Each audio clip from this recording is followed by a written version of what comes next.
गंगा सिंधुश्च कावेरी जमुना च सरस्वती रेवा महानदी गोदा ब्रह्मपुत्र पुनातुमाम। राजभवन असम के ब्रह्मपुत्र विंग के उद्घाटन समारोह के अवसर पर हम सबके बीच मुख्य अतिथि के रूप में विराजमान भारत सरकार के माननीय गृह एवं सहकारिता मंत्री आदरणीय श्री अमित शाह जी, माननीय मुख्यमंत्री डॉक्टर हेमंत बिश्व शर्मा जी, माननीय केंद्रीय पत्तन पोत परिवहन एवं जलमार्ग मंत्री श्री सर्बानंद सोनोवाल जी, पंजाब के माननीय राज्यपाल एवं चंडीगढ़ के प्रशासक श्री गुलाब चंद कटारिया जी, असम के माननीय पंचायत राज एवं जीएडी मंत्री श्रीमान रंजीत दास जी, असम के पूर्व माननीय राज्यपाल श्री बनवारी लाल पुरोहित जी और प्रोफेसर जगदीश मुखी जी, असम सरकार के मुख्य सचिव डॉक्टर रवि कोटा जी, असम की प्रथम महिला कुमुद देवी बहन अनीता कटारिया जी, बहन प्रेम मुखी जी, बहन रिनकी भूइयाँ शर्मा जी, राज्य मंत्रिमंडल के माननीय सदस्यगण, माननीय सांसद, विधायकगण, अधिकारीगण, मीडिया के मेरे मित्रों, प्रिय नागरिकों और सम्मानित अतिथिगण, आज का यह पावन अवसर हम सबकी असम की ऐतिहासिक और सांस्कृतिक यात्रा में एक नया अध्याय जोड़ रहा है। हम सब राजभवन के ब्रह्मपुत्र विंग के उद्घाटन समारोह के गरिमापूर्ण क्षणों के साक्षी बन रहे हैं। ऐसा विंग जो केवल ईंट और पत्थर की इमारत नहीं, बल्कि असम की महान जीवनधारा ब्रह्मपुत्र की उदारता, उसकी विराटता और उसकी अविरलता का प्रतीक है। ब्रह्मपुत्र केवल एक नद नहीं, यह हमारी आत्मा है, हमारी संस्कृति का स्पंदन है। इसके गर्जन में हमें इतिहास के संघर्ष सुनाई देते हैं। इसके शांत प्रवाह में हमें संतों और कवियों की वाणी झंकृत होती है। मान्यवर, भारत सरकार की लुक ईस्ट पॉलिसी ने पूर्वोत्तर की तकदीर बदल दी है। जहाँ कभी लगता था कि हम भारत के छोर पर खड़े हैं, आज हमें गर्व है कि भारत के द्वार पर खड़े हैं। वह द्वार जो दक्षिण पूर्व एशिया से भारत को जोड़ता है। पूर्वोत्तर आज गेटवे टू आसियान है। यहाँ से निकलकर हमारे व्यापारिक मार्ग, सांस्कृतिक संवाद और सामरिक साझेदारी भारत को एक वैश्विक शक्ति की ओर ले जा रहे हैं। यह पवित्र भूमि महापुरुष श्रीमन शंकर देव और श्री श्री माधव देव की है, जिन्होंने एक शरण नाम धर्म से समाज को एक सूत्र में बांधा। यह भूमि वीर चिलाराय और वीर लाचित बोरफुकन जैसे योद्धाओं की है, जिन्होंने सदियों तक विदेशी आक्रमणों का सामना किया। राष्ट्र प्रेम की भावना से ओतप्रोत देशभक्त तरुणराम फूकन और लोकप्रिय गोपीनाथ बोरदोलोई जैसी विभूतियों ने इस क्षेत्र को स्वतंत्रता संग्राम में एक नई दिशा दी। यह भूमि बोडो, कार्बी, मिसिंग, राभा, तिवा और कछारी परंपराओं की विविधता से बना एक सजीव सांस्कृतिक धनुष है। यह असम की संस्कृति का मूल है।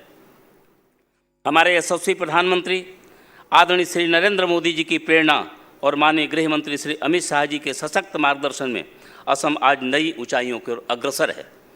शांति, प्रगति और समृद्धि के 3 स्तंभों पर खड़ी नीतियां ने इस प्रदेश को आत्मविश्वास और आत्मनिर्भरता को एक नई पहचान दी है। मुझे कहते हुए प्रसन्नता हो रही है, असम सरकार ने इसमें प्रशंसनीय भूमिका निभाई है। वर्ष 2014 में असम का सकल घरेलू उत्पाद 1.92 लाख करोड़ था, जो अब करीब 4 गुना बढ़कर के 7.41 लाख करोड़ तक पहुंच गया है। एक बहुत बड़ी उपलब्धि है। मुझे प्रसन्नता है कि माननीय मुख्यमंत्री डॉक्टर हेमंत बिश्व शर्मा जी के नेतृत्व में हमारी सरकार केंद्र की योजनाओं और मूल्यों का अनुसरण करते हुए असम को एक समावेशी, विकसित और सशक्त राज्य के रूप में स्थापित करने के लिए निरंतर प्रयत्नशील हैं। मान्यवर, इसी प्रकार राज्य सरकार के सहयोग से राजभवन द्वारा भी कुछ विशेष संकल्प लिए गए हैं, जैसे असम की प्रतियोगी छात्रों के लिए प्रतिभा प्रोत्साहन, दिव्यांगजनों के लिए विश्वकर्मा सम्मान, प्रतिभावान लोगों को सम्मानित करने के लिए उत्कृष्टता पुरस्कार दिए जा रहे हैं। युवाओं में राष्ट्र प्रेम की भावना सशक्तिकरण हेतु एनसीसी के एनएसएस के सहयोग से राष्ट्रीय सुरक्षा और सेवा के प्रोत्साहन के भी संकल्प लिए गए। आदरणीय प्रधानमंत्री श्री नरेंद्र मोदी जी की मन की बात और अमृत सरोवर पहल को सशक्त बनाने के उद्देश्य से अमृत सरोवर सद्भावना संगत प्रोत्साहन योजना की शुरुआत की गई। इस कार्यक्रम के तहत उत्कृष्ट अमृत सरोवरों के लिए उच्च गुणवत्ता वाले रेडियो और मेगाफोन प्रदान किए जा रहे हैं।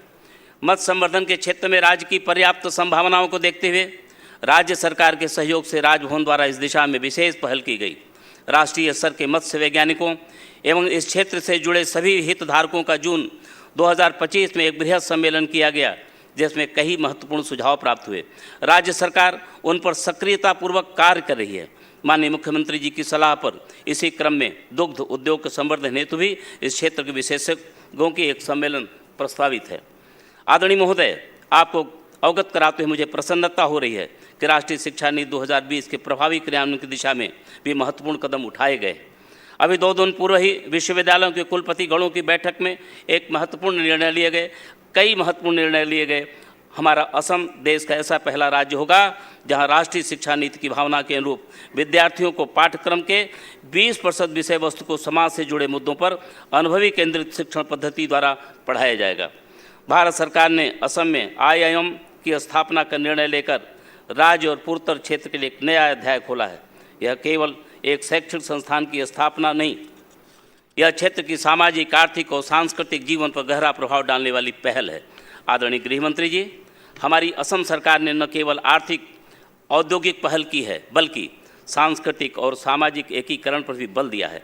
यहाँ की कला, संगीत, लोक नृत्य और परंपराएं आज राष्ट्रीय पहचान की हिस्सा बन चुकी हैं। आपके मार्गदर्शन में पूर्वोत्तर ने विकास, सुरक्षा और स्थिरता के युग में प्रवेश किया है। पूर्वोत्तर की सीमाएं पहले से कहीं अधिक सुरक्षित हैं। आज पूर्वोत्तर भारत का लास्ट माइल नहीं अपितु भारत की फर्स्ट माइल ऑफ ग्रोथ बन चुका है। इन उपलब्धियों के मध्य आपके कर्म कमलों से राजभवन के इस विंग का उद्घाटन मंगल होना हम सब के लिए गौरव एवं सौभाग्य की बात है। राजभवन का यह नया विंग केवल एक प्रशासनिक ढांचा नहीं अपितु परंपरा और आधुनिकता के संगम का प्रतीक है। यह विंग सांस्कृतिक आदान प्रदान और रचनात्मक संवाद का केंद्र बनेगा और सबसे महत्वपूर्ण, यह असम को उस भविष्य की ओर ले जाएगा जहां हमारी धरोहर और आधुनिक विकास साथ साथ चलेंगे। उपस्थित महानुभावों, आज के इस अवसर पर हम सब मिलकर संकल्प लें कि माननीय प्रधानमंत्री श्री नरेंद्र मोदी जी के प्रेरणादायी नेतृत्व में हम पूर्वोत्तर को भारत की विकसित यात्रा का अग्रदूत बनाएंगे।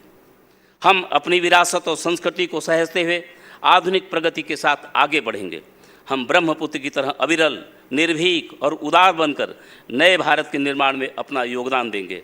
अंत में राजभवन परिवार की ओर से मैं इस ब्रह्मपुत्र विंग के निर्माण के लिए माननीय मुख्यमंत्री डॉक्टर हेमंत बिश्व शर्मा जी का पुनः हार्दिक धन्यवाद अभिनंदन करता हूं।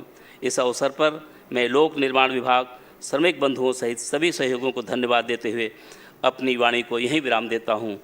ओम सहनावतु सहनो भुनक्तु सह वीरंकरवावहि तेजस्विनावधीतमस्तु मां विद्विषावहि। ओम शांति शांति शांति। जय अयोखम, जय हिंद।